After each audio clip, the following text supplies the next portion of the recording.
Monsieur Moukena, merci beaucoup d'avoir accepté notre invitation.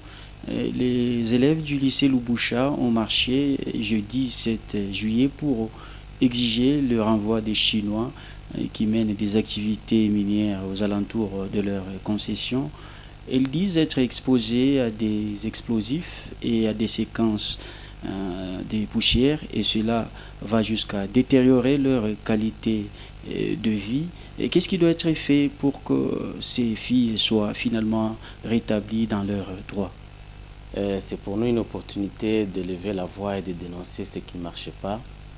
Parce qu'en soi, l'exploitation minière devait apporter des solutions à certains problèmes au lieu d'en créer et d'autres qu'on ne sait pas en fait résoudre.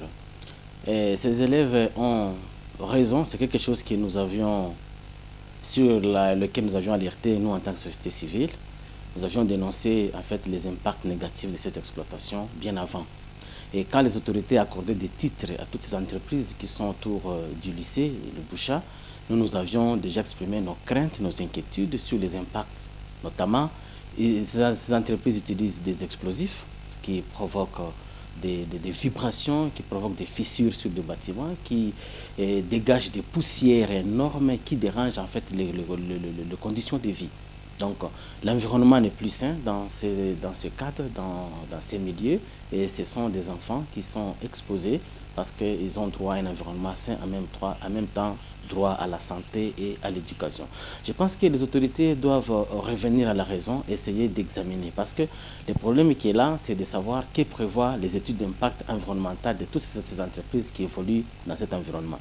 Parce qu'au niveau des études d'impact, c'est facile de savoir quels sont les impacts négatifs qui peuvent être enregistrés au cours de l'exploitation et comment on peut le gérer. Il y a un plan d'atténuation, un plan de gestion environnementale qui est prévu. Alors, dès qu'on a accès à ces études, on peut savoir qu'est-ce qui a été prévu et on peut reprocher à l'entreprise de n'avoir pas utilisé les mécanismes mis à leur disposition pour gérer les impacts négatifs de leur exploitation minière. Les autorités doivent en fait interroger l'entreprise. Je sais que ces études sont souvent validées par des services de l'État, notamment la DPM. Lorsqu'une entreprise mène des études, ces études sont en fait censurées et puis validées. Et l'exploitation entre en marche et quand il y a des situations, et la même étude doit répondre à ces impacts en matière de gestion. L'État doit interroger ces entreprises pour savoir si leurs études ne sont pas encore dépassées. Parce que la loi prévoit qu'il faut réviser ces études chaque 5 ans.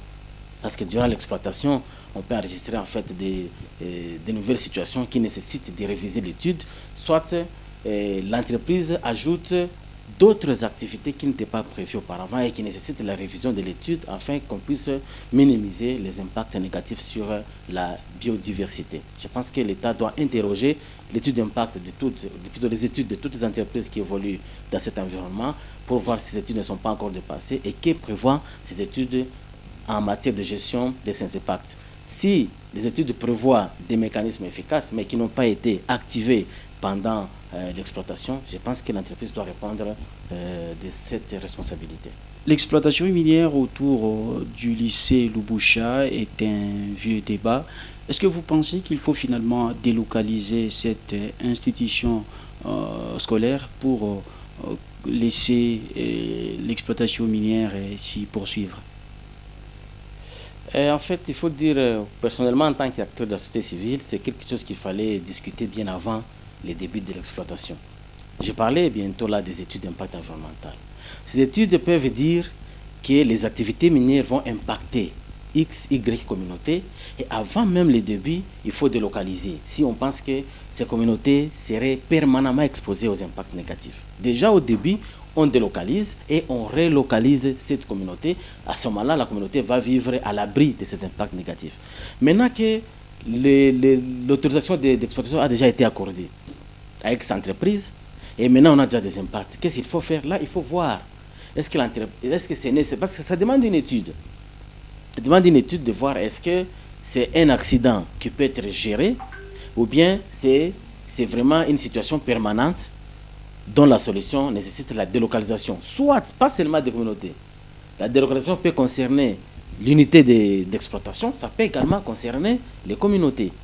Ça, c'est à l'entreprise de voir est-ce qu'elle a les moyens de délocaliser les communautés et parce qu'il ne suffit pas seulement de les délocaliser, mais il faut aussi les réinstaller ailleurs. Il Vous comprenez? Donc il y a une question d'étude qui entre là en jeu pour voir est-ce que les impacts sont permanents et que la solution durable est de délocaliser les communautés, ou bien il y a moyen de gérer ces impacts au niveau de l'entreprise. Monsieur Moukena, merci beaucoup d'avoir répondu à nos questions. Je vous remercie. Merci.